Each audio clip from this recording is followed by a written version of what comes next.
గొట్టుముక్కల శేషంరాజు గారి సేవలను పార్టీ మరువలేదని సెంట్రల్ ఎమ్మెల్యే బొండా ఉమామహేశ్వరరావు తెలిపారు. ఆయన పేరిట ఏర్పాటైన ఫౌండేషన్ ద్వారా కుటుంబ సభ్యులు సామాజిక సేవా కార్యక్రమాలు నిర్వహించడం అభినందనీయమన్నారు. భవిష్యత్తులో కూడా సామాజిక సేవా కార్యక్రమాలను కొనసాగించాలని సూచించారు. 30వ డివిజన్ రామకృష్ణాపురం సింగినగర్ ఫ్లైఓవర్ కింద ఉన్న గ్రంథాలయం నందు గొట్టుముక్కల ఫౌండేషన్ ఆధ్వర్యంలో ఉచిత కళ్లజోళ్ల పంపిణీ చేశారు. గత నెలలో నిర్వహించిన మెగా వైద్య శిబిరంలో కంటి పరీక్షలు చేయించుకున్న సుమారు 250 మందికి ఉచితంగా కళ్లజోళ్లు పంపిణీ చేయడం జరిగింది. ఈ కార్యక్రమాన్ని Andhra Pradesh buildings and other constructions workers adviser committee chairman Gottumukkala Raghuramaraju ఆధ్వర్యంలో నిర్వహించారు. ఎమ్మెల్యే బొండా ఉమామహేశ్వరరావు, స్వర్ణాంధ్ర స్వచ్ఛాంధ్ర చైర్మన్ శ్రీ కొమ్మారెడ్డి పట్టాభిరామ్ ఈ కార్యక్రమంలో పాల్గొన్నారు. ఈ సందర్భంగా బొండా ఉమా మాట్లాడుతూ దేవీనగర్ పరిసర ప్రాంతాల ప్రజల ఆరోగ్యాన్ని దృష్టిలో ఉంచుకొని గొట్టుముక్కల ఫౌండేషన్ ఆధ్వర్యంలో మెగా మెడికల్ క్యాంప్ నిర్వహించడం అభినందనీయమన్నారు. గతంలో జరిగిన మెడికల్ క్యాంప్లో కంటి సమస్యలతో బాధపడుతున్న వారికి ప్రత్యేక పరీక్షలు నిర్వహించి ఈరోజు వారికి ఉచితంగా కళ్లజోలు పంపిణీ నిర్వహించిన గొట్టుముక్కల రఘురామరాజును ప్రత్యేకంగా అభినందించారు. ప్రజలకు సేవ చేయడమే నిజమైన మానవ సేవని, అవసరంలో ఉన్న ప్రతి ఒక్కరికి అండగా నిలబడడం తమ బాధ్యత అని అన్నారు. రాష్ట్ర ప్రభుత్వం ప్రజల సంక్షేమం కోసం ఎన్టీఆర్ వైద్య సేవ ద్వారా దాదాపు 150 రకాల వ్యాధులకు ఉచిత వైద్యం అందిస్తున్నట్లు చెప్పారు. భవిష్యత్తులో కూడా ఇలాంటి సేవా కార్యక్రమాలను మరింత విస్తృతంగా నిర్వహిస్తూ ప్రజలకు ఎల్లప్పుడూ అండగా ఉంటామని తెలిపారు. ఈ కార్యక్రమంలో డివిజన్ అధ్యక్షులు లక్కంరాజు శ్రీనివాస్, రమణ, భద్ర, రెడ్డి శంకర్, వెలగపూడి శ్రీను, అనురాధ, విజయలక్ష్మి కుమారి, లక్కీశెట్టి సాయి, జిల్లు స్థానిక నాయకులు, పార్టీ కార్యకర్తలు, మహిళా నాయకులు మరియు భారీ సంఖ్యలో స్థానిక ప్రజలు పాల్గొన్నారు. సేవ చేయటం ద్వారా మానవ సేవే మాధవ సేవ. ప్రజలకి అవసరమైన వాళ్ళకి ఎప్పుడు కూడా అండగా ఉండాలని మనకి ఖురాన్ చెప్తుంది, బైబుల్ చెప్తుంది, భగవద్గీత చెప్తుంది. దాన్ని తూచా తప్పకుండా పాటించడంలో మేము నిరంతరం అధికారంలో ఉన్నా అధికారంలో లేకపోయినా ఎప్పుడు కూడా మా దగ్గరకు ఏదైనా సహాయం వస్తే ఆ భగవంతుడు మాకు ఇచ్చిన శక్తి కొలది వాళ్ళకి అండగా ఉంటాం. ఇవాళ అనేకమైనటువంటి కార్యక్రమాలు అధికారంలోకి వచ్చి నాకు చేస్తున్నాం. 3000 ఉన్న పింఛన్ని 4000 చేశాం. ఎంతమంది పిల్లలు ఉంటే అంతమందికి తల్లికి వందనం పేరు మీద డబ్బులు ఇచ్చాం. అన్నా క్యాంటీన్లు పెట్టాం. ప్రతి మహిళకి 3 గ్యాస్ బండ్లు ఇస్తున్నాం. ఆడవాళ్ళు ఎక్కడికించి ఎక్కడికి వెళ్ళాలన్నా బస్సులో ఉచితంగా ప్రయాణం పెట్టాం. ఇంకా ఈ నియోజకవర్గ అభివృద్ధికి ఇప్పటికీ 340 కోట్లు ఖర్చు చేశాం. రోడ్లు, ట్రైన్లు, పార్కులు, స్కూల్స్, హాస్పిటల్స్ ఎక్కడా కూడా ఏ కొరత రానియకుండా నిధులు లేమి ఉన్నా మన నియోజకవర్గానికి ఎక్కడా కూడా ఇబ్బంది రాకుండా చేసుకుంటూ వస్తూ ఉన్నాం. ఇలా అనేక కార్యక్రమాలు చేస్తున్నాం. అట్లాగే ప్రజలకి ముఖ్యమైనది వైద్యం. ఇవాళ ఎన్టీఆర్ వైద్య సేవ ద్వారా దాదాపు 150 రకాల జబ్బులకి ఉచితంగా ఎన్టీఆర్ వైద్య సేవ ద్వారా చేస్తూ ఉన్నాం.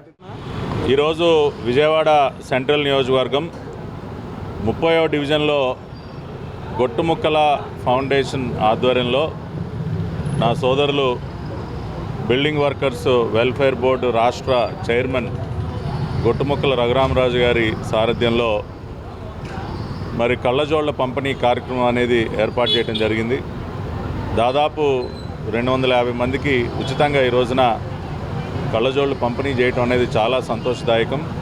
మొన్న ఈ మధ్యనే మరి రఘురామరాజు గారు ఒక మెగా మెడికల్ క్యాంపుని ఏర్పాటు చేసి గౌరవ పార్లమెంట్ సభ్యులు చిన్ని గారు ముఖ్య అతిథిగా రోజున అనేక మందికి పరీక్షలు నిర్వహించడం, మరి ఆ రోజున చేసినటువంటి కంటి పరీక్షల్లో ఎవరికైతే కళ్ళజోళ్ళు అవసరం ఉందో ఇవాళ వాళ్ళందరికీ కూడా కళ్ళజోళ్ళు పంపిణీ చేయటం అనేది చాలా ఆనందదాయకం. ఇవాళ సెంట్రల్ నియోజకవర్గ శాసనసభ్యులు బొండా ఉమామహేశ్వరరావు ఇచ్చినటువంటి స్ఫూర్తితో ఇవాళ సెంట్రల్ నియోజకవర్గంలో రఘురామరాజు గారు ఇంకా ఇతర నాయకులందరూ కూడా ఇటువంటి అనేక సేవా కార్యక్రమాలు చేస్తూ ప్రజలకి తమ సహాయ సహకారాలు అందిస్తున్నారు. ఏ విధంగా అయితే గౌరవ రాష్ట్ర ముఖ్యమంత్రి వర్యులు ప్రతి నెల 1వ తేదీన పేదల కోసం అన్న ఒక కార్యక్రమాన్ని తీసుకుని ప్రతి పేదవాడి ఇంటికి వెళ్ళి పెన్షన్లు ఏ విధంగా అయితే ఇస్తున్నారో మరి నిన్ననే మత్స్యకార భరోసా పేరుతో మరి వారందరికీ కూడా పెద్ద ఎత్తున ఆర్థిక సహాయం చేయడం, ఇట్లా సమాజంలో ఉన్నటువంటి అన్ని వర్గాలకి కూడా ఇవాళ ఈ రోజున రాష్ట్రంలో చంద్రబాబు నాయుడు గారి సారథ్యంలో ప్రభుత్వం అన్ని విధాలుగా అండదండలు అందిస్తోంది. దానికి ఇంకా అదనంగా ఈ రోజున మా పార్టీ నాయకులు రఘురామరాజు గారు లాంటి నాయకులు ఇటువంటి కార్యక్రమాలు గొట్టుముక్కల ఫౌండేషన్ ఆధ్వర్యంలో చేయటం చాలా ఆనందం. వారిని హృదయపూర్వకంగా అభినందిస్తూ మరి ఈ సందర్భంలో గొట్టుముక్కల శేషన్ రాజు గారిని కూడా ఒకసారి స్మరించుకుంటూ, ఎందుకంటే వారు ఈ ప్రాంతానికి ఒక పెద్ద దిక్కుగా ఉండేవారు. ఈ రోజున ఇక్కడ ఉన్నటువంటి ఉద్యానవనానికి కూడా వారి పేరును పెట్టుకోవటం, నిత్యం వారి జ్ఞాపకాలని మా మదిలో ఉంచుకుంటూ మరి శేషన్ రాజు గారు ఆ రోజుల్లో ఏ విధంగా అయితే ప్రజల కోసం పాటుపడేవారు, ఈ రోజున ఈ డివిజన్లో ఉన్నటువంటి ప్రతి ఒక్కరూ కూడా ఆ రకంగా పనిచేయాలని కోరుకుంటూ సెలవు తీసుకుంటారు. గత నెల 26వ తారీఖున జరిగినటువంటి మెగా మెడికల్ క్యాంపు ఆ రోజు ప్రియతమ పార్లమెంట్ సభ్యులు కేశినేని చిన్ని గారు, అదేవిధంగా మా అన్నయ్య బోండమేశ్వరరావు గారి చేతుల మీదుగా ఆ రోజు మెగా మెడికల్ క్యాంప్ను ప్రారంభించుకొని ఆ రోజు ఉదయం నుంచి సాయంత్రం వరకు చూపించినటువంటి అనేక మందికి అనేక రకాల పరీక్షలు చేయించడం జరిగింది. అందులో భాగంగా కంటి పరీక్షలు చేయించినటువంటి వాళ్ళలో సుమారు 200 మంది కళ్ళజోళ్ళు అవసరమై పెడితే వాళ్ళందరూ కూడా మా ఫౌండేషన్ ద్వారా కళ్ళజోళ్ళు పంపిణీ కార్యక్రమం ఈరోజు పెట్టడం జరిగింది. ఈ కార్యక్రమానికి ముఖ్య అతిథిగా మా ప్రియతమ నాయకులు సెంట్రల్ నియోజక శాసనసభ్యులు బోండమేశ్వరరావు గారు, అదేవిధంగా పెద్దలు స్వచ్ఛంద్ర కార్పొరేషన్ చైర్మన్ పటాభి గారు ఈరోజు రావడం జరిగింది. తెలుగుదేశం పార్టీ ఏదైతే నందమూరి తారకరామారావు గారు పార్టీ పెట్టిన దగ్గర నుంచి చంద్రబాబు నాయుడు గారి తర్వాత లోకేష్ గారు అందరూ కూడా నిరంతరం ప్రజలకు అందుబాటులో ఉండాలి, ప్రజలకు సేవ చేయాలని చెప్తూ ఉంటారు. అదేవిధంగా మా నియోజక శాసనసభ్యులు బోండమేశ్వరరావు గారు కూడా అధికారంలో ఉన్నా ప్రతిపక్షంలో ఉన్నా నిరంతరం ప్రజాసేవలో ఉండాలని చెప్తూ ఉంటారు. వాళ్ళ స్ఫూర్తితో ఈరోజు ఈ కార్యక్రమం చేపట్టడం జరిగింది. భవిష్యత్తులో ఉమా గారు నాయకత్వంలో కేశినేని చిన్ని గారి సారథ్యంలో ఈ నియోజకవర్గంలో అనేక సేవా కార్యక్రమాలు చేయబోతుందని తెలియజేస్తాం. విజయవాడలో మెడికల్ షాపుల యజమానులు, కెమిస్టులు, డ్రగ్గిస్టులు భారీ నిరసన ర్యాలీలు నిర్వహించారు. కేంద్ర ప్రభుత్వం తీసుకురానున్న కొత్త ఔషధ విధానాలు చిన్న వ్యాపారులపై ప్రభావం చూపుతున్న నూతన నిబంధనలకు వ్యతిరేకంగా ఈ ఆందోళనను చేపట్టారు. All chemist and druggist welfare association Vijayawada జిల్లా ఆధ్వర్యంలో నిర్వహించిన ఈ ర్యాలీ విజయవాడ నక్కల్ రోడ్లో భారీగా సాగింది. జిల్లాలోని వందలాది మంది కెమిస్టులు, డ్రగ్గిస్టులు, మెడికల్ షాపుల యజమానులు పాల్గొని ప్రభుత్వ విధానాలకు వ్యతిరేకంగా నినాదాలు చేశారు. చేతుల్లో ప్లకార్డులు పట్టుకుని ర్యాలీగా ముందుకు సాగిన వ్యాపారులు తమ సమస్యలను ప్రభుత్వం దృష్టికి తీసుకువెళ్లారు. ఆన్లైన్ మెడిసిన్ అమ్మకాల కారణంగా చిన్న మెడికల్ షాపులు తీవ్రంగా నష్టపోతున్నాయని ఆవేదన వ్యక్తం చేశారు. కొత్త డ్రగ్ లైసెన్సింగ్ విధానాలను చిన్న వ్యాపారులకు భారంగా మారుతున్నాయని అన్నారు. ఏఏ ఆధారిత మందుల విక్రయాలు మరియు అనధికారిక ఆన్లైన్ ఫార్మసీలపై ప్రభుత్వం కఠినంగా చర్యలు తీసుకోవాలని డిమాండ్ చేశారు. ప్రజలకు నాణ్యమైన ఔషధాలు అందించడంలో కెమిస్టుల పాత్ర కీలకమని పేర్కొన్న సంఘం నాయకులు తమ సమస్యలను తక్షణమే పరిష్కరించాలని కోరారు. అనంతరం అధికారులకు వినతి పత్రం సమర్పించిన సంఘ ప్రతినిధులు ప్రభుత్వం స్పందించకపోతే రాష్ట్ర వ్యాప్తంగా మరిన్ని ఆందోళనలు చేపడతామని హెచ్చరించారు. ఆన్లైన్లో మందుల విక్రయాలని ఆపాలని చెప్పని ఈ రోజున బంద్ చేయడం జరుగుతుంది. ఈ ఆన్లైన్లో ఈ మందుల వలన ప్రజలకి మత్తు మందులు, యాంటీబయాటిక్, ఎన్ఆర్ఎస్ డ్రగ్స్ విచ్చలవిడిగా వాళ్ళకి అందుబాటులో వస్తున్నాయి. ఆర్టిఫిషియల్ ఇంటెలిజెన్స్ ఏఐ ద్వారా నకిలీ ప్రిస్క్రిప్షన్స్ రైజ్ అయిపోయి అవి పేషెంట్స్ వాటికి బానిసలైపోతున్నారు. సో దానికి వ్యతిరేకంగా ప్రజల ఆరోగ్య సంరక్షణ అనే ఒకే ఒక నినాదంతో మేము ఈ రోజున 20వ తారీఖు మే 2026 ఈ రోజున one day national wide chemist బంద్ని చేస్తున్నాము. మీ అందరూ కూడా ప్రజల దృష్టికి మీ ద్వారా కూడా తెలియజేసి గవర్నమెంట్కి తద్వారా ఈ రిప్రజెంటేషన్ గవర్నమెంట్ దాకా చేరి గవర్నమెంట్ దీని మీద దృష్టి సారించి ప్రజల ఆరోగ్య సంరక్షణ నిమిత్తం కోవిడ్ టైంలో టెంపరీగా రిలీజ్ చేసిన జీవో, ఆన్లైన్లో ఏదైతే మందులు దొరికే విధంగా ఒక జీవో రిలీజ్ చేశారో ఆ జీవోని క్యాన్సిల్ చేసే దిశగా మీ అందరి సహకారం కూడా కావాలని కోరుకుంటున్నాము. ప్రజలు దీన్ని గమనించి తద్వారా ఆన్లైన్లో మెడిసిన్స్ని కొనుగోలు చేయకుండా మీరు కూడా గవర్నమెంట్ ద్వారా తెలియజేస్తూ ఈ ఆన్లైన్ మెడిసిన్స్ అని అరికట్టాలని కోరుకుంటున్నాము. ఇవాళ ఆల్ ఇండియా అసోసియేషన్ పిలుపు మేరకు, స్టేట్ అసోసియేషన్ సలహా మేరకు వాళ్ళందరి సహకారంతో వాళ్ళ వన్ డే బంద్ కోసం మాకు పిలుపు దీనికి మేము స్పందించి టోటల్గా విజయవాడలో ఉన్న షాప్స్ అన్నీ కూడా క్లోజ్ చేయడం జరిగింది. దీనికి కారణం ఏంటంటే ఆన్లైన్లో మందులు ఏదైతే విక్రయిస్తున్నారో ఆ మందుల్ని ఒక పద్ధతి లేకుండా ఒక రిపీటెడ్గా పేషెంట్స్కి రిపీటెడ్గా ఒక మెడిసిన్స్ లాగా కాకుండా అమ్మటం జరుగుతూ ఉంది. మేము కంట్రోల్ చేయాలి, దాన్ని ఆపాలనే ఉద్దేశంతోనే మేము ఈ బంద్కి పిలుపునిచ్చామండి. తర్వాత పాండమిక్ సీజన్లో రెండు నోటిఫికేషన్స్ ఏదైతే గవర్నమెంట్ ఇచ్చిందో దాన్ని ఆ రోజు అవసరార్థం 2 నోటిఫికేషన్ ఇవ్వడం జరిగింది. దాని తర్వాత మళ్ళీ క్యాన్సిల్ చేయమని మేము 2 విజ్ఞప్తులు చేశాము. కానీ గవర్నమెంట్ దాని మీద ఇప్పుడు ఏ రకమైన చర్యలు తీసుకోలేదు. కాబట్టి మా పిలుపు మేము చేసిన బంద్ని మీ అందరి సహకారంతో గవర్నమెంట్ దృష్టి తీసుకెళ్ళి ప్రజల ఆరోగ్యాన్ని కాపాడాలి, ప్రజల్ని అన్నెసరీ మెడిసిన్స్ వాడకం నుంచి మీరు బయటపడేయాలి, అలాగే ఒక కెమిస్ట్రీ ఫెర్టిలిటీని మీరు కాపాడాలి. ఒక కొత్త వాళ్ళు ఈ ఫెర్టిలిటీలోకి రావడానికి, ఈ బిజినెస్లోకి రావడానికి మీరు సహాయ సహకారాలు అందించాలని మీ ద్వారా మేము కోరుతున్నాం. ఎంతటి పెద్ద సమస్య అయినా ప్రజలు, అధికారులు, ప్రజాప్రతినిధులు కలిసి కూర్చొని చర్చించుకోవడం ద్వారా ఆ సమస్యను పరిష్కరించుకోవచ్చునని తూర్పు నియోజకవర్గ ఎమ్మెల్యే గద్దె రామ్మోహన్ చెప్పారు. ఈ విధంగా నియోజకవర్గంలో ఎన్నో సమస్యలకు పరిష్కార మార్గాలను చూపించినట్లు తెలిపారు. తూర్పు నియోజకవర్గ పరిధిలో 12వ డివిజన్లోని అయ్యప్ప నగర్ ట్రెజరీ ఎంప్లాయీస్ కాలనీలో తూర్పు నియోజకవర్గ ఎమ్మెల్యే గద్దె రామ్మోహన్ పర్యటించారు.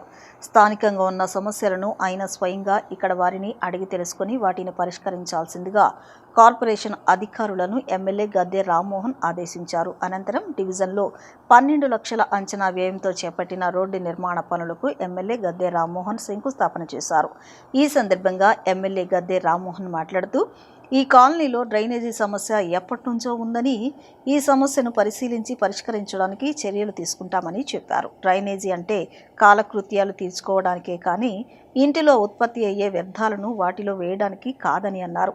అండర్ గ్రౌండ్ డ్రైనేజీ ఏర్పాటు చేయడం అంటే ఒక వరంగా భావించాలని, ఇప్పటికీ చాలా ప్రాంతాల్లో యూజీడీ లేని ప్రాంతాలు చాలా ఉన్నాయన్నారు. అందువల్ల అండర్ గ్రౌండ్ డ్రైనేజీని సక్రమంగా వినియోగించుకోవాలన్నారు. ట్రెజరీ ఎంప్లాయీ కాలనీలో ఇది శ్రీనివాస రోడ్డు. చిరకాలంగా దీంట్లో అండర్ గ్రౌండ్ డ్రైనేజ్ సమస్య ఉంది. ఆ సమస్య కోసం అనేకమైన ప్రయత్నాలు చేయటం జరిగింది. ఇదంతా కూడా సిల్టు తీయకపోవటం వల్ల వచ్చే సమస్యని అందరూ చెబుతున్నా, ప్రజల్లో కూడా అవగాహన కల్పించాల్సిన అవసరం ఉంది. స్థానికులందరూ ఎక్కడికక్కడ సమావేశాలు ఏర్పాటు చేసుకుని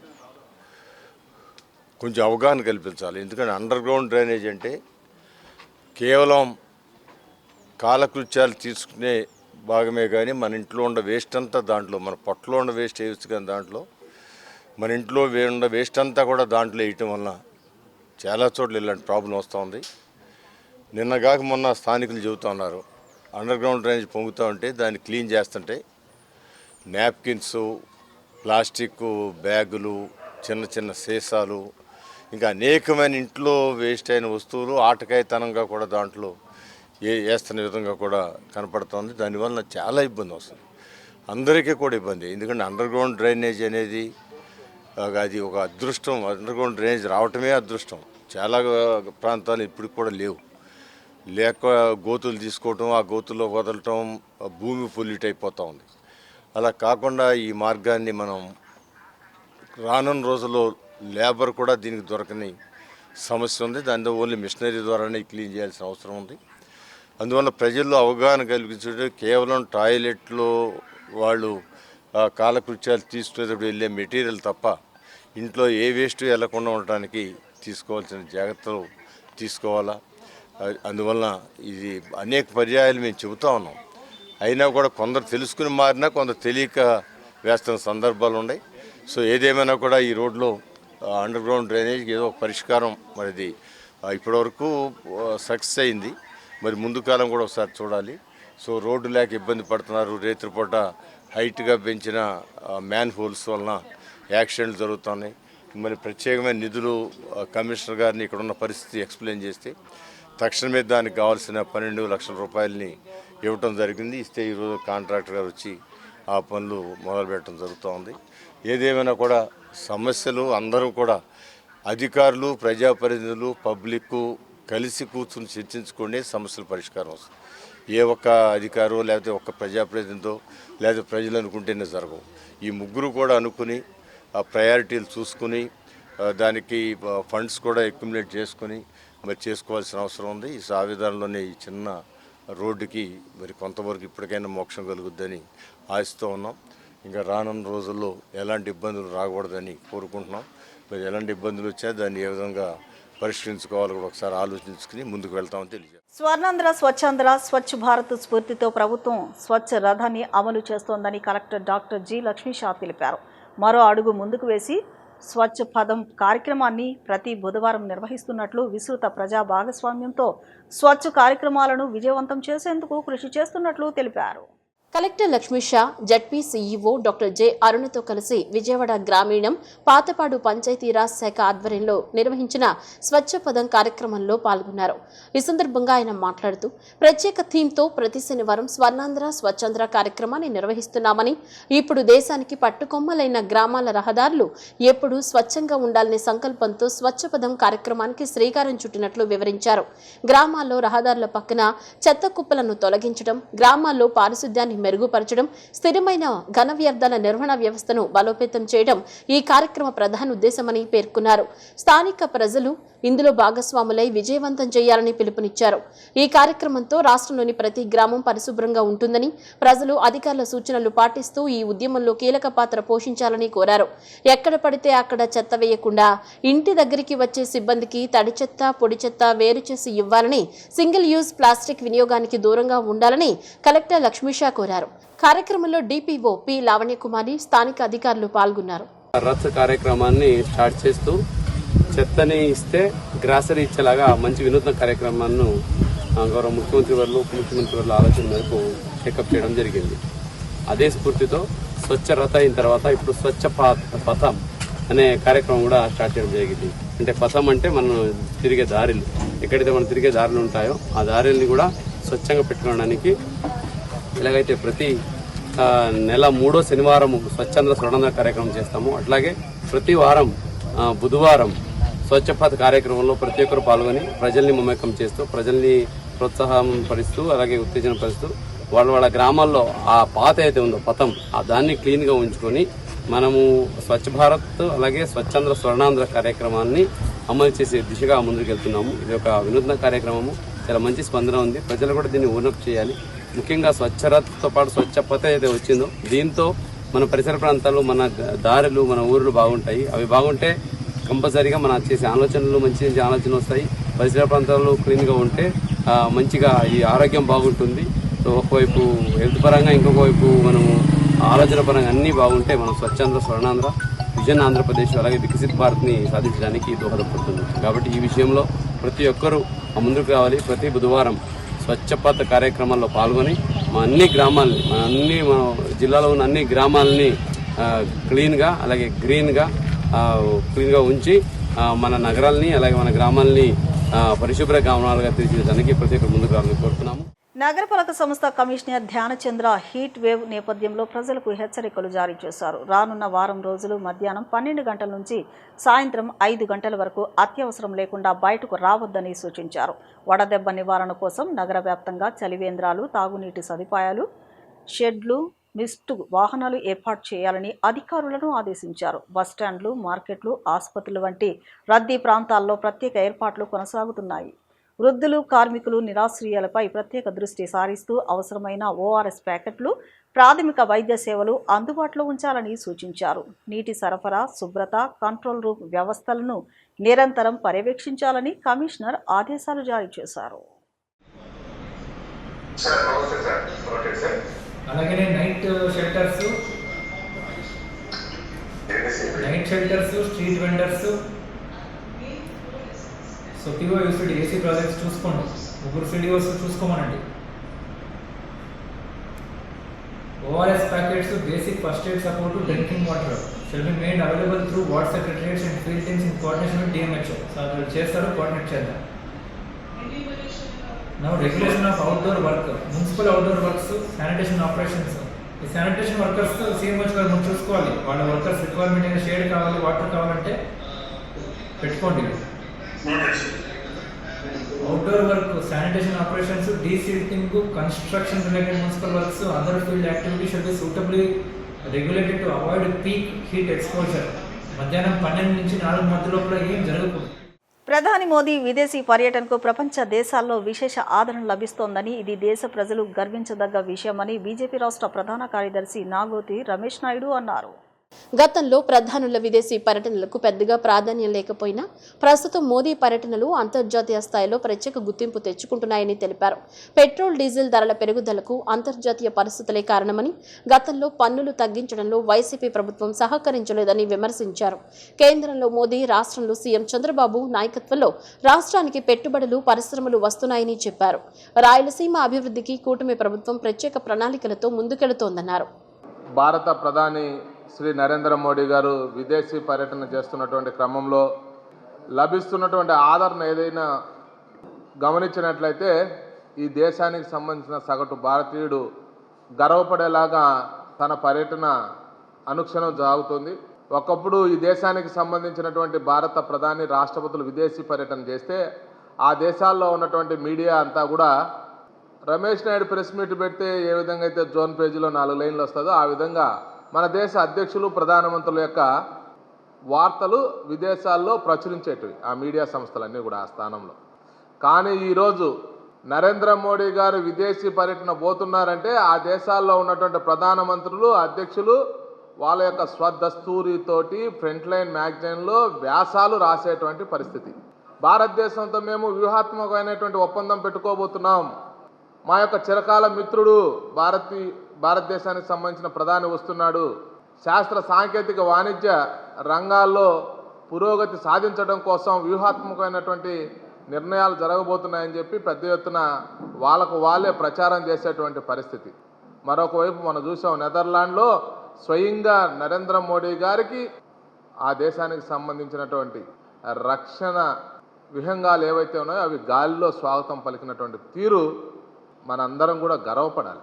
అలాంటి పరిస్థితుల్లో ఈ దేశం ముందుకు పోతుంటే వైఎస్ఆర్సీపీ మౌత్ పీసులాగా ఉన్నటువంటి కమ్యూనిస్టులు అవాకులు చవాకులు పేలడం ఏదైతే ఉందో అది బాధాకరమైనటువంటి విషయం. ఈరోజు వైఎస్ఆర్సీపీకి సంబంధించినటువంటి కొందరు, లేకపోతే వైఎస్ఆర్సీపీ మౌత్ పీసులాగా ఉన్నటువంటి కమ్యూనిస్టు సోదరులు మాట్లాడుతున్నారు పెట్రోలు, డీజిల్ ధరలు పెరిగాయి అని చెప్పి. ఇదేమన్నా మనం కృత్రిమంగా పండించేటువంటి పంట? ఈ దేశంలో ఉత్పత్తి అయ్యేది 2%, విదేశాల నుంచి దిగుమతి చేసుకునేది 98%. అయినప్పటికీ కూడా ఇంత క్రైసిస్లో కూడా రేట్లు పెంచకుండా ఈ దేశ ప్రజల మీద పెనుభారం పడకుండా కాపాడుతూ వచ్చారు. కొద్ది గొప్ప పెంచారు, పెంచితే తప్పేంది? సమాజం అంతా కూడా అర్థం చేసుకుంటుంది. యుద్ధం మనకు సంబంధం లేకుండా యుద్ధాలు జరుగుతున్నాయి. ఆ యుద్ధాలు జరుగుతున్నటువంటి క్రమంలో రవాణా వ్యవస్థ స్తంభించినటువంటి సమయంలో అవునన్నా కాదన్నా కొంత పెరిగేటువంటి ఆస్కారం ఉంది కాబట్టి పెరిగాయి. అది ప్రజలు కూడా గొప్ప మనసుతోటి స్వాగతిస్తున్నారు. ఇప్పుడు చిన్న విరామం.